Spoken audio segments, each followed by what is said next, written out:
जब एक दांत के अंदर का पल्प जो है वो निकल जाता है, उन दांतों के ऊपर क्राउन लगना जो है वो लाजमी हो जाता है। क्राउन लगवाने की ऐसा जरूरत नहीं पड़ती।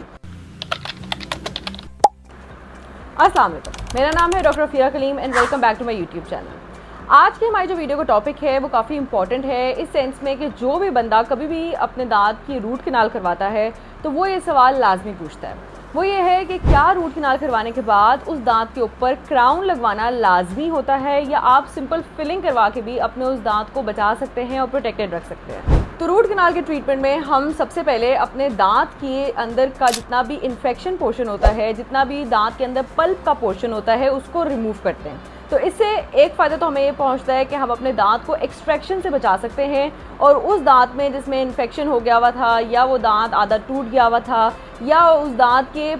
रूट्स की सराउंडिंग में किसी किस्म का इन्फेक्शन हो गया हुआ था, उस दांत को हम निकलवाने से बचा लेते हैं और उसका रूट कैनाल का ट्रीटमेंट करके उस दांत को एज अ पेनलेस स्ट्रक्चर अपने मुंह के अंदर जो है हम प्रिजर्व कर लेते हैं। लेकिन जब एक दांत के अंदर का पल्प जो है वो निकल जाता है, यानी कि खून की सप्लाई, और जब उसके अंदर से सारी नस वगैरह रिमूव हो जाती है तो वो जो दांत होता है वो एक खाली स्ट्रक्चर बचता है। और ये जो खाली स्ट्रक्चर होता है ये ज़्यादा ब्रिटल यानी कि ज़्यादा नाजुक होता है और उन केसेस में, जिन केसेस में दांत के ऊपर बहुत ज़्यादा फोर्स पड़े, बहुत ज़्यादा दांत के ऊपर दबाव आए, उन केसेस के अंदर रूट कैनाल करवाए हुए दांत की जो स्ट्रेंथ है वो वीक हो गई हुई होती है, जिसकी वजह से वो जो दांत है वो टूट सकता है। उस दांत के ऊपर जब भी ज़्यादा दबाव आए वो दांत जो है वो क्रैक कर सकता है। तो इसके अंदर हमें समझना होगा कि ऐसे कौन से वाले हमारे दांत होते हैं जिनके अंदर अगर रूट कैनाल करवाई जाए उसके बाद उन दांतों के ऊपर क्राउन लगना जो है वो लाजमी हो जाता है। सबसे पहले हमारे मोलर्स यानी कि हमारे जो पीछे वाले दांत होते हैं, जिनको हम ज़्यादातर अपने चबाने के लिए इस्तेमाल करते हैं, और वही दांत वो होते हैं जिनके ऊपर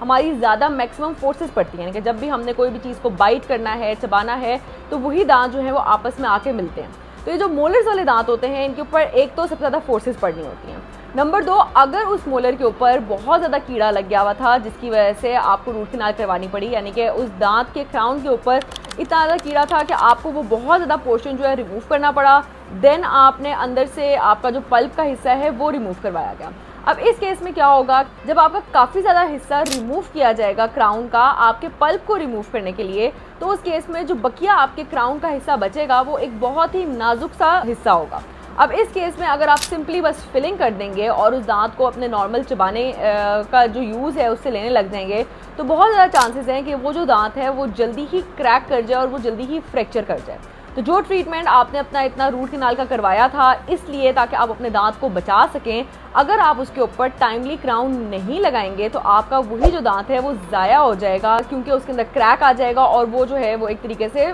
फ्रैक्चर हो जाएगा दांत आपका। तो उस केस में क्या, जब आपका दांत जो है वो मोलर का है और उसके ऊपर बहुत ज़्यादा कीड़ा लगा हुआ था और आपने तब रूट कैनाल करवाई, तो उस केस के अंदर लाजमी है कि आप जो है उस दांत के ऊपर रूट कैनाल करवाने के बाद कैप भी चढ़वाएं ताकि आप अपने उस दांत को ज़्यादा अरसे तक जो है वो प्रिजर्व रख सकें और जो आपका रूट कैनाल का ट्रीटमेंट था वो भी आपका सही तरीके से सक्सेसफुल रहे। अच्छा, अब हम बात करते हैं कि किस केस के अंदर आपको क्राउन लगवाने की ऐसी ज़रूरत नहीं पड़ती। अगर आपका मोलर का ही दांत है यानी कि पीछे चबाने वाला ही दांत है, लेकिन उसके अंदर रूट कैनाल करने की वजह जो है वो उसके रूट्स की सराउंडिंग में इन्फेक्शन बना, यानी कि आपके गम्स में इन्फेक्शन हुआ और गम्स से वो आपके दांत की रूट तक गया और उस वजह से आपको उस दांत की रूट कैनाल करनी पड़ी है। इस केस के अंदर जैसे कि मैंने बताया, आपके क्राउन के ऊपर किसी किस्म का कोई कीड़ा नहीं था, आपका जो क्राउन का स्ट्रक्चर है वो बिल्कुल ही हेल्दी था। तो जब आप रूट कैनाल करेंगे तो आप क्राउन का एक बहुत ही छोटा सा हिस्सा वहाँ पे आप ड्रिल करते हैं और उस छोटे से हिस्से की ड्रिल से आप जो है वहाँ से सारा पल्प जो है रिमूव करते हैं। इस केस के अंदर आपका जो क्राउन का स्ट्रक्चर है वो बहुत ज़्यादा प्रिजर्व रहता है और जब आप जो सिंपली आपने रूट कैनाल वाला जो होल बनाया होता है उसके अंदर जब आप फिलिंग कर देते हैं तो आपका जो वो क्राउन की जो स्ट्रेंथ है वो प्रिजर्व ही रहती है, उसके अंदर ज़्यादा उसकी स्ट्रेंथ के अंदर वीकनेस नहीं आती। तो इस केस के अंदर जो है आप क्राउन चढ़ाए बगैर सिंपल फिलिंग के बाद भी अपने रूट कैनाल वाले दांत को जो है वो बचा के रख सकते हैं। उसके अलावा एक और केस, जिस केस के अंदर आपको अपने दांत के ऊपर जो है वो क्राउन नहीं चढ़वाना पड़ता, वो होता है कि अगर आपके किसी सामने के दांत की रूट कैनाल हो और वो उस केस के अंदर जब या तो आपकी रूट्स का इन्फेक्शन था, जैसे मैंने अभी आपको एक्सप्लेन किया, कोई गम्स का इन्फेक्शन था जो कि रूट्स तक पहुंचा और उसकी वजह से आपको उस दांत की रूट कैनाल करवानी पड़ रही है, या उस दांत के ऊपर किसी किस्म का कोई फ्रैक्चर हुआ है और वो फ्रैक्चर भी ऐसा है कि आपके हाफ स्ट्रक्चर से ज़्यादा आपका दांत जो है वो अभी भी प्रिजर्व है, यानी कि आपका सिर्फ 1/3 जो क्राउन का स्ट्रक्चर है वो डैमेज हुआ है। इन दोनों केसेस के अंदर आप सिंपल रूट कनाल करवाने के बाद अपने दांत को फिलिंग करवा के पीछे से, या जितना पोर्शन आपके अगर 1/3 दांत टूटा है उस हिस्से की आप सिंपल फिलिंग करके या उस दांत के ऊपर सिंपल कॉम्पोजिट बॉन्डिंग करके जो है उस दांत को प्रिजर्व रख सकते हैं। उस केस में भी आपको क्राउन चढ़वाने की ज़रूरत नहीं पड़ती, क्योंकि जो आपके सामने के आगे के दांत होते हैं, एक तो उनके ऊपर ज़्यादा फोर्स नहीं पड़नी होती, तो जब उनके ऊपर ज़्यादा फोर्स नहीं आएगी, चबाने की ज़्यादा फोर्स नहीं आएगी, तो वो जो उनकी बेशक रूट कनाल करवाने के बाद थोड़ी बहुत स्ट्रेंथ कम हुई थी, लेकिन चूंकि उसके ऊपर ज़्यादा कोई फोर्सेस पड़ती ही नहीं है चबाने की, तो वो जो स्ट्रक्चर है वो फिर भी प्रिजर्व रह जाता है और आपकी जो रूट कनाल है वो सक्सेसफुल रहती है इस केस में क्राउन चढ़वाए बगैर भी। लेकिन सामने के दांतों में एक केस ऐसा भी होता है जिसके अंदर जो है हमें अपने दांत के ऊपर विनेयर जो है वो करवाना पड़ जाता है, या उसके ऊपर जिरकोनिया क्राउन जो है उसके लगाने की जो ज़रूरत है वो मस्ट हो जाती है। ये वो केस है कि अगर तो जो आपके क्राउन का जो फ्रैक्चर था वो आपके 1/3 से ज़्यादा था, यानी कि आपके दांत का 1/3 हिस्से से ज़्यादा हिस्सा जो है वो डैमेज हो गया हुआ था। अब वो चाहे कीड़े की वजह से डैमेज हुआ हो या आपके फ्रैक्चर की वजह से डैमेज हुआ हो, उस केस के अंदर रूट कनाल करवाने के बाद यही रिकमेंडेड होता है कि या तो आप उस दांत के ऊपर एक विनियर लगवाएं, या अगर 1/2 से भी ज़्यादा आपका दांत डैमेज है, यानी कि आधे हिस्से से भी ज़्यादा आपका जो दांत है वो डैमेज हो गया हुआ है, तो उस केस के अंदर आपके दांत के ऊपर जो है वो क्राउन लगे। एक और रीज़न जिसकी वजह से रूट कनाल के करवाने के बाद जो है लोग क्राउन लगवाना प्रेफर करते हैं, वो ये होता है कि रूट कनाल करवाने के बाद आपके दांत का जो कलर है वो चेंज होने लग जाता है। नॉर्मली दांत का जो रंग है वो एक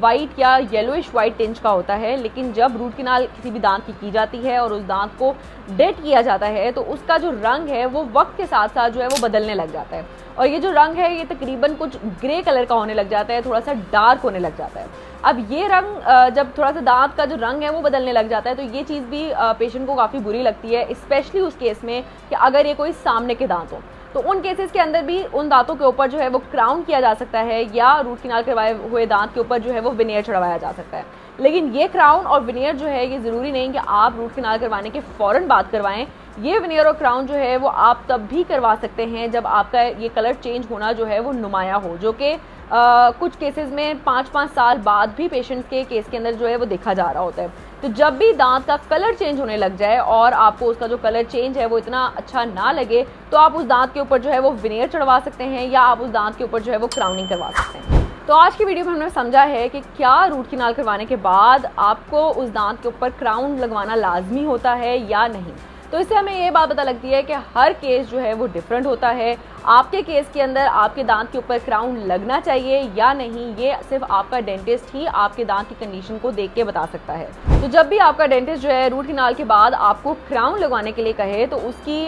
जो ये एडवाइस है इसके ऊपर ज़रूर अमल करें, क्योंकि आप एक सिंपल क्राउन लगवा के अपने दांत के ऊपर अपना जो आपने रूट कनाल का ट्रीटमेंट करवाया होता है उसको सक्सेसफुल बना सकते हैं। क्योंकि अगर आपने इतना महंगा रूट कनाल का ट्रीटमेंट करवा लिया, इतना लंबा रूट कनाल का ट्रीटमेंट करवा लिया, और अगर आपका डेंटिस्ट कहता है कि इसके ऊपर क्राउन लगवा लें, आपने वो क्राउन टाइमली नहीं लगवाया, तो चांसेस हैं कि आपका वो जो दांत है वो फोर्सेस पड़ने की वजह से वो क्रैक कर जाए और फ्रैक्चर कर जाए, और जो भी आपने इतना लंबा ट्रीटमेंट करवाया था वो एक तरीके से ज़ाया चला जाए और अल्टीमेटली आपको वो जो दांत है वो निकलवाना पड़ जाए। तो हमेशा अपने डेंटिस्ट की रिकमेंडेशन को फॉलो करें। अगर आपके भी कोई क्वेश्चंस हैं इस टॉपिक से मुताल्लिक तो आप मुझसे नीचे कमेंट सेक्शन में पूछ सकते हैं। अगर आपको मेरी अपॉइंटमेंट या डेंटल कंसल्टेशन रिक्वायर्ड है तो मैं नीचे अपना व्हाट्सएप नंबर दे दूंगी, जिसके ऊपर कॉन्टैक्ट करके आप मेरी अपॉइंटमेंट जो है वो बुक करवा सकते हैं। मैं इस तरह की detail dental related informative videos बनाती रहती हूँ, तो अगर आपने मेरी कोई और भी वीडियो देखनी है तो मेरे चैनल को सब्सक्राइब कर लें। मिलते हैं अगली वीडियो में। अल्लाह हाफिज़।